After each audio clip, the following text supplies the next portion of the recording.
اب عید الفطر کے بارے میں سب لوگ جانتے تو نہیں ہوں گے، کیونکہ وہ تو صرف سمجھتے نماز ہے۔ عید الفطر کے بارے میں کیا کرنا ہے؟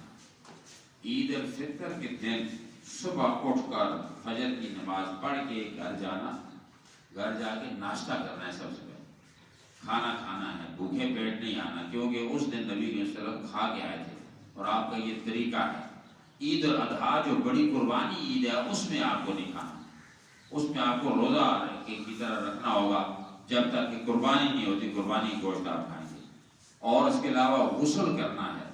انسان کی زندگی میں 3-4 غسل ہیں جو ضروری ہیں۔ ایک ہوتا ہے جمعے کا غسل، اور ایک جب بچہ پیدا ہوتا ہے اس کا غسل، پہلا تو غسل وہ ہے پیدا ہونے والا، پھر اس کے بعد جمعے کا غسل۔ ایک تو فرض غسل ہے، جو بندہ ناپاک ہو جائے فرض غسل کرے، لیکن جمعے کا غسل، پھر عیدین کا غسل، 4 ہو گئے، اور 5واں غسل مرتا ہے بندہ اس وقت کیا جائے۔ ہمارے یہاں رسم و رواج بڑی عجیب ہے، 2 دفعہ غسل کراتے ہیں، یہ ایسے نہیں ہونا چاہیے۔ ہمارے گاؤں میں بھی ایسے ہوتا ہے، پہلے میت کو 1-2 نہلایا، پھر دوبارہ اس کو جناب والے لوگ سامنے رکھا، عورتیں بیٹھی روتی نہیں، پھر دوبارہ جب جنازے کے لیے جا رہے ہیں پہلے پھر نہلایا۔ تو یہ عجیب قسم کا اصل میں جہالت ہے، اور کوئی بات نہیں، تکلیف دینے والی بات ہے۔ میت کو تکلیف ہوتی ہے، وہ کہتا ہے مجھے دکھ نہ پہنچاؤ، اور پھر ہزاروں باتیں ہوتی ہیں۔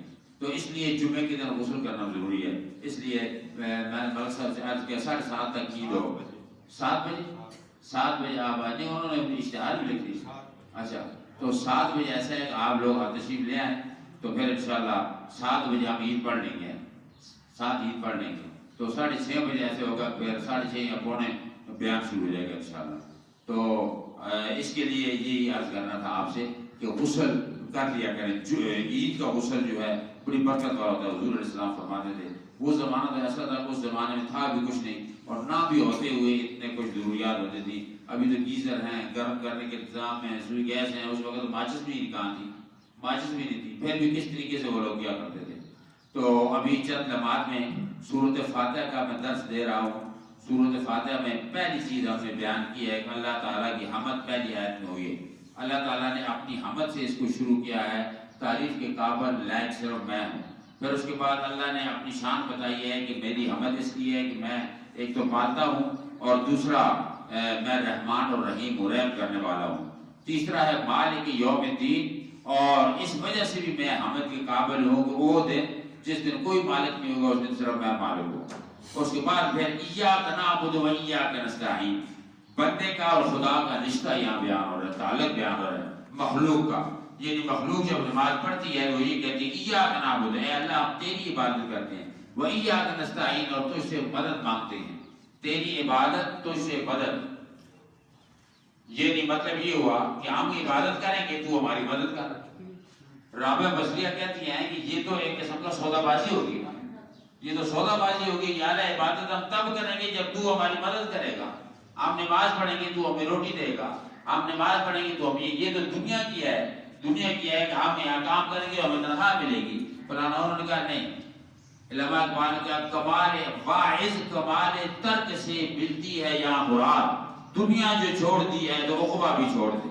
رابعہ بصریہ کہتی ہے اگر میرا بس چلے تو میں جنت کو جلا دوں اور جہنم کو بجھا دوں، تاکہ بندے جو جنت کے لیے عبادت کرتے ہیں وہ غرض اور لالچ کی وجہ سے عبادت نہ کریں، رب کی محبت سے عبادت کریں، رب کی عشق میں عبادت کریں۔ یہ صوفیاء کا مذہب ہے، اس مذہب کا درجہ بہت اوپر ہے، کیونکہ عبادت جو ہے اس میں غرض اور لالچ نہیں ہوتی۔ فرمایا ایاک نعبد، ہم تیری عبادت کرتے ہیں، و ایاک نستعین، ہم تیری مدد چاہتے ہیں۔ اچھا اب یہاں غور کرنا ہے اس بات پر، ایاک نعبد میں نعبد جمع کا صیغہ ہے، ہم تیری بات کرتے ہیں۔ اور بندہ اکیلا نماز پڑھ رہا ہے اکیلے، تو وہ کیوں کہے گا ہم تیری عبادت کرتے ہیں؟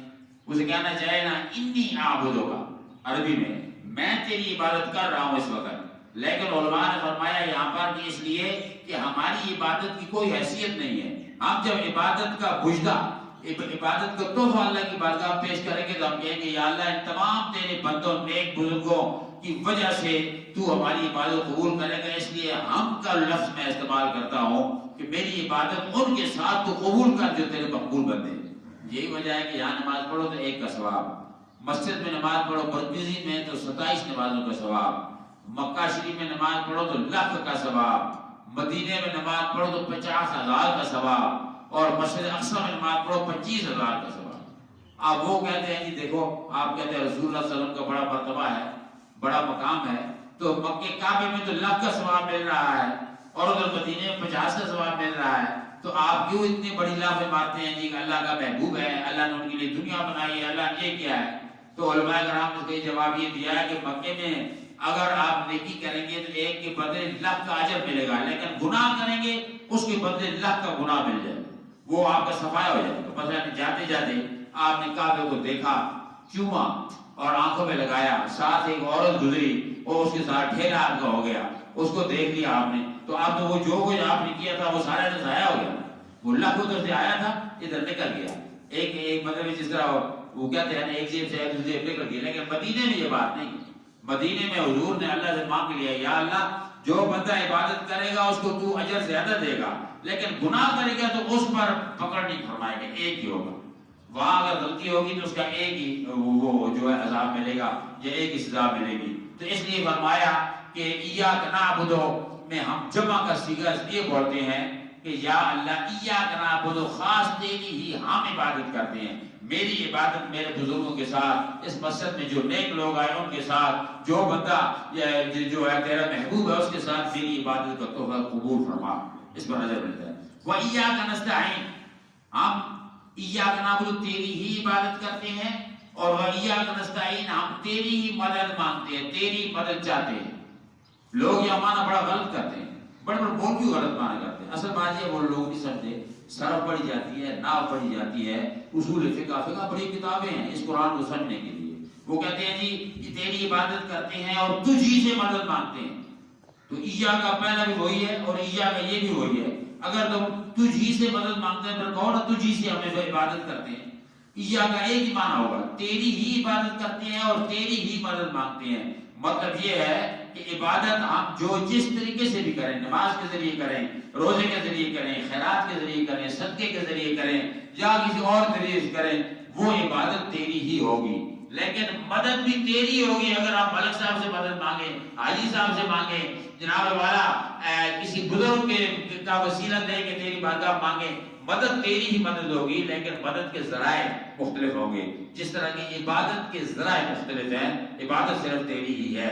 پھر اس کے بعد فرمایا اہدنا الصراط المستقیم، یا اللہ ہمیں سیدھا راستہ دکھا، سیدھا راستہ چلا، کئی کہتے ہیں دکھا، کئی کہتے ہیں چلا، اور وہ اس کی وجہ یہ ہے کہ ہم یہاں کے لیے نہیں کہتے کہ یا اللہ ہمیں جنت پہنچا، سیدھا راستہ دکھا، راستہ چلیں گے، راستے میں ٹھوکرے ہیں، پہاڑ ہیں، پریشانیاں ہیں، سیدھا ایسی دعا مانگو نا کہ سیدھا جناب ٹھکانے سے پہنچا، تو فرمایا نہیں، کیونکہ ابھی دنیا کے سفر میں ہیں آپ، ابھی دنیا میں آپ نے بہت کچھ دیکھنا ہے، نشیب و فراغ دیکھنے ہیں، پریشانیاں دیکھنی ہیں، دکھ دیکھنے ہیں، صبر سے کام لینا ہے، شکر سے کام لینا ہے، اس لیے راستہ آپ کو چلنا ہے۔ اچھا پھر یہاں اللہ سے یہ کیوں نہیں کہا گیا یا اللہ تو راستہ فرشتوں کا چلا، راستہ نبیوں کا چلا، یا تو راستہ جناب والا ہمارا کسی ایسا ذکر ہوتا ہے، یہاں کیوں بندوں کا اللہ نے کہا ہے کہ جن پر تیرا انعام ہوا، انعام والوں کا راستہ چلا، مطلب یہ انعام اسی کو دیا جاتا ہے جو بندے کا پتر ہو، صحیح طریقے چلے۔ آپ رمضان میں جس نے تراویح نہیں پڑھی، جس نے رمضان میں صحیح روزے رکھے، احترام نہیں کیا، اور وہ یہ سمجھے میں عید میں کپڑے نئے پہن کے آواں،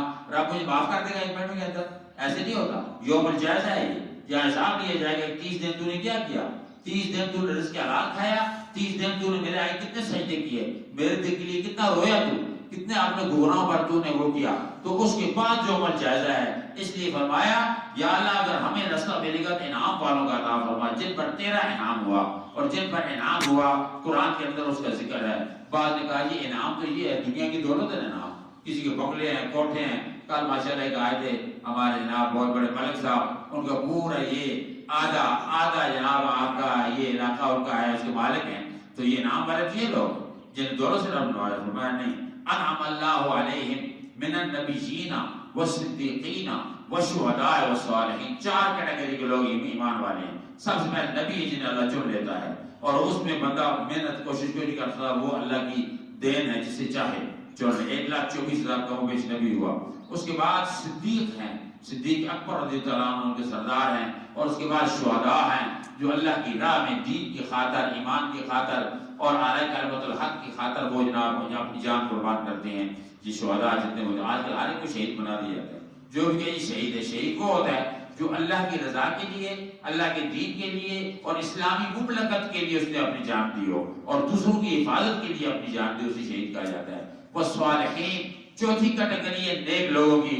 جو بندہ نیک ہوگا وہ بندہ جو ہے مستحق ہوگا انعام کا. اللہ رب العالمین نے فرمایا انعمت علیہم، انعام والے لوگوں کا.